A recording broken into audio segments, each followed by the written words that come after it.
Today we're going to do a quick little tune-up and carburetor clean on this Yamaha TTR90.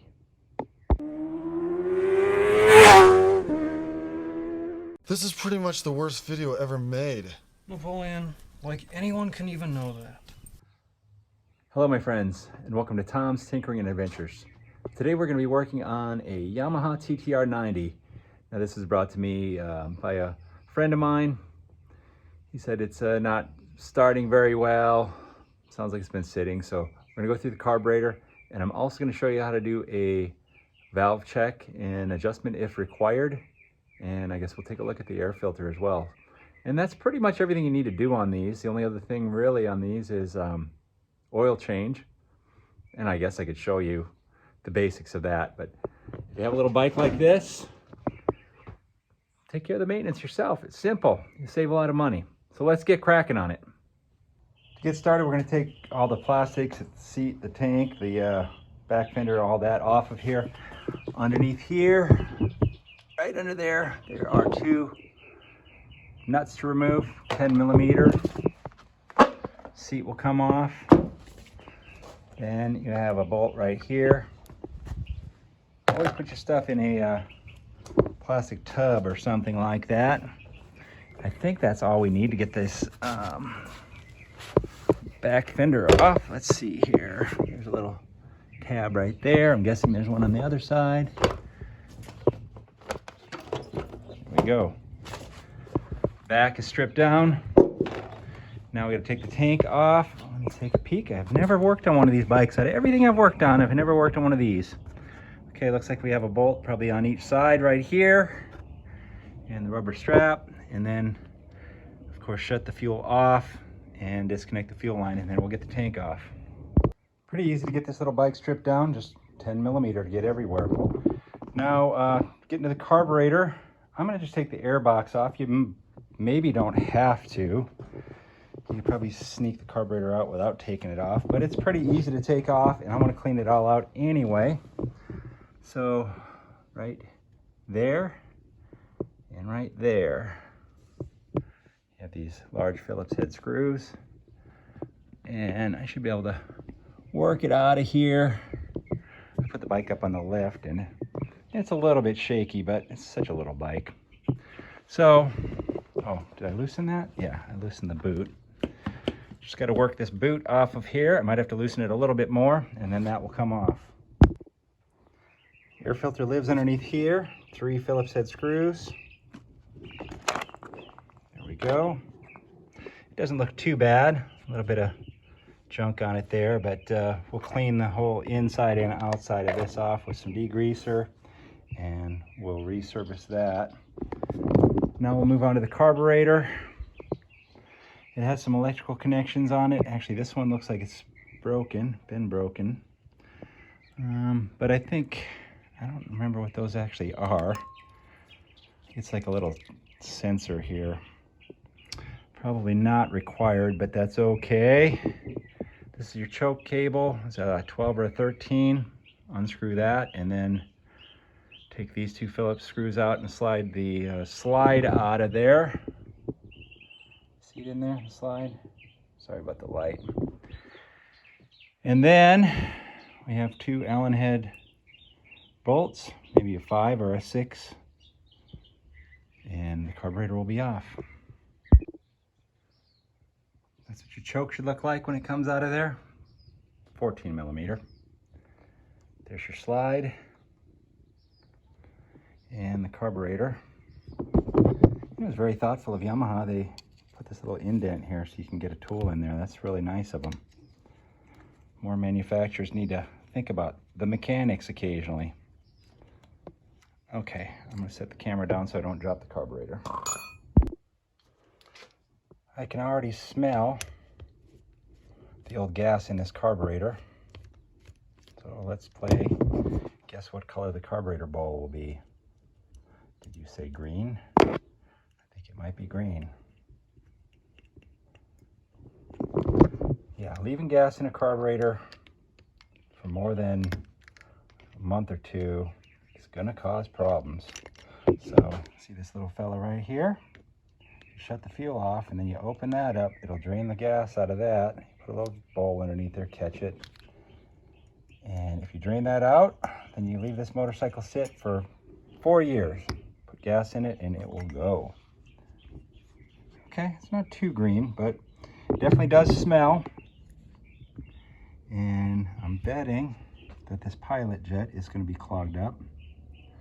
So we'll remove the pilot jet, remove the main jet.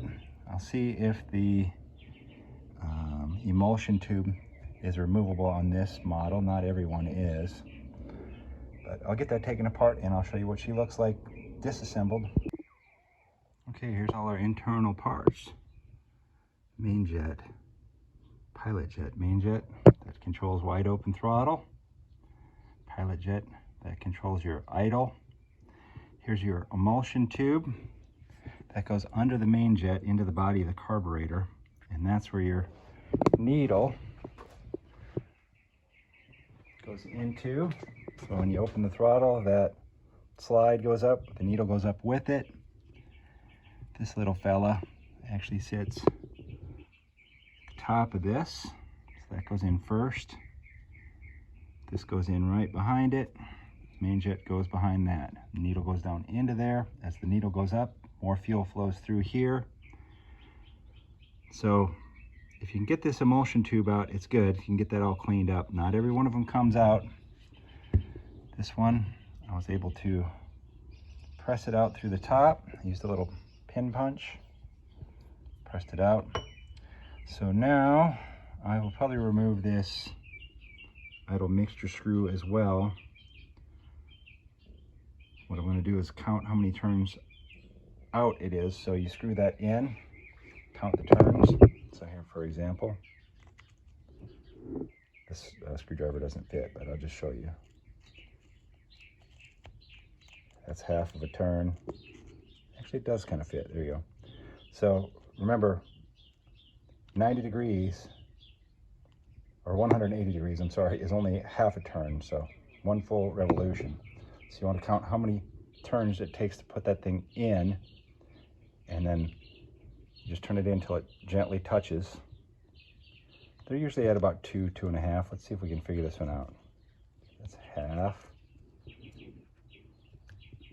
1. I need more hands, I'm sorry. 1.5. It's 1.5. So now I'm going to take it all the way out, and then when we put it back in, we'll start at 1.5. I'm going to throw all the stuff over here into my ultrasonic cleaner, and then we'll let that cook, and I'll show you how to check the valves. On to valve adjustment here. So what you want to do is remove the caps on the intake valve, exhaust valve. Pretty easy to determine which is which.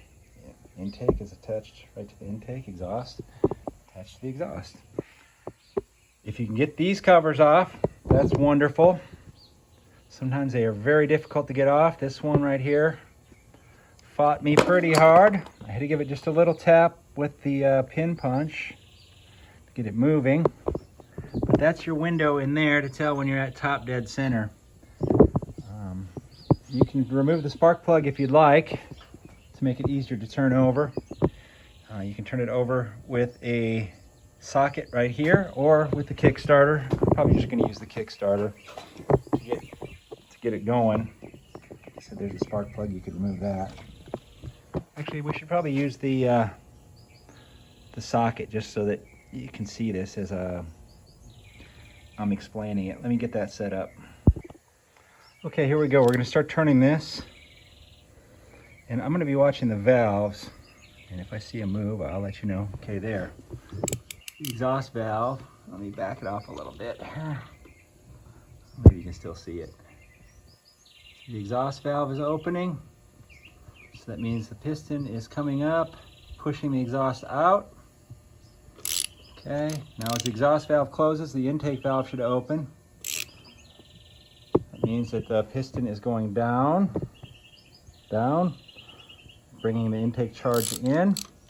Intake valve is closed, and now the piston should be going up towards the compression stroke. So what you want to do is you want to look in here. I am going to get this set, and then I'll bring a light over here, and hopefully that will help, because we can't really see it on the screen.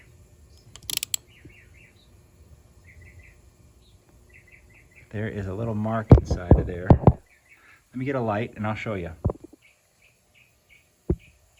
See the little two marks right there? You want to see both of them visible in here. And that means that we are on a compression stroke. You should be able to feel the valves move a little bit. I don't know how well you're going to be able to see this here, but I can move that one a little bit. I can move this one a little bit. This one feels maybe too loose, hard to tell. But I have the specifications written down right over here. There's our valve specs, so let me get my feeler gauges, my feeler gauges, and we'll check it. Intake valve should be at 0.05 to 0.09 millimeters. This one right here, although you might not be able to see it very good, 0.10. And that one is fitting in there, so this one is too loose. We already know that. The exhaust is 8 to 12. Well, I've got a 15 right here. Let's put that one in there. Yeah, the 15 goes right in as well. So both of these are too loose, so we will adjust them. To adjust the valves, you're going to need a 8mm wrench. You loosen the lock nut here, and then the center has a square drive. I've seen people make little tools to adjust these with like a deck screw, but I usually just use a needle nose pliers. And I have a 7 in there, which is exactly in the middle. And then you can just tighten or loosen that, whatever you need, until you feel slight drag on whatever feeler gauge that you're running here. So I've got a slight drag. You might even be able to hear it. So now I need to tighten up that lock nut. And what will happen is, if you tighten that lock nut and you don't hold that center, it'll probably make it a little bit too tight, because as it gets to the final point of tightening, it'll turn the center. So sometimes I'll even set it to the highest point, set it to the 9, and then just let her fly. But then you just check it after you've got it tightened down. So I can't hold this and do this with both hands.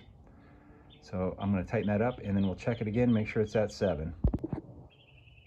Okay, piece of cake. That one's done. We'll get the exhaust one set to the middle spec, so probably at about 10. And then, oh yeah, these are 24mm. You can use a big crescent wrench if you don't have a 24mm. But when you're done, double check everything. Make sure you got these snug. I'm sure there's a torque spec. I'm just going by the old mechanic's arm. You don't want to over tighten them, but you don't want them loose either, because if that comes loose, you're going to have some damage in that engine. And then we'll put everything back together. Okay, hopefully you can see all the parts here. After going through the ultrasonic, everything's pretty clean. We can start putting her back together. Pilot jet.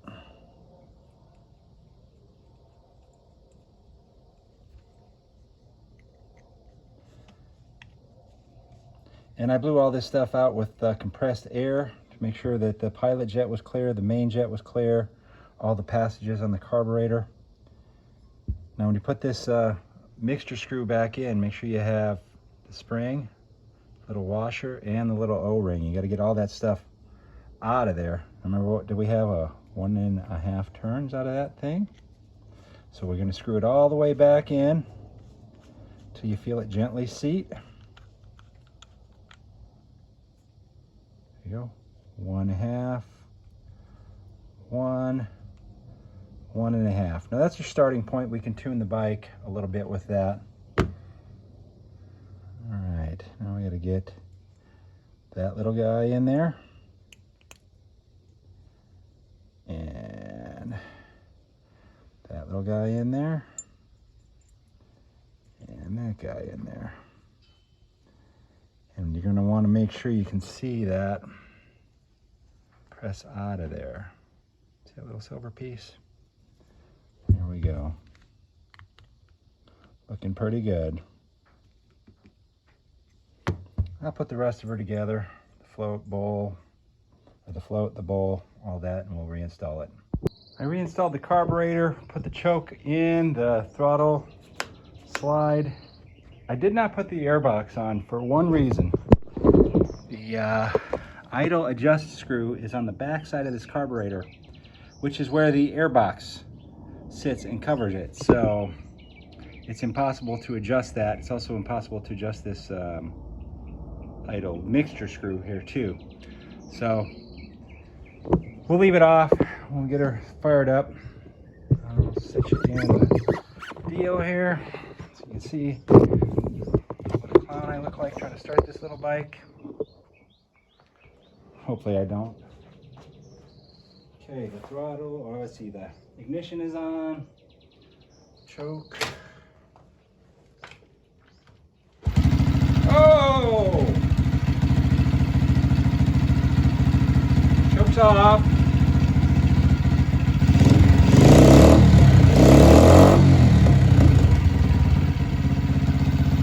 She started immediately. All right, we'll mess with I'll mess with the adjustments on this carburetor a little bit and see if I can get her fine-tuned.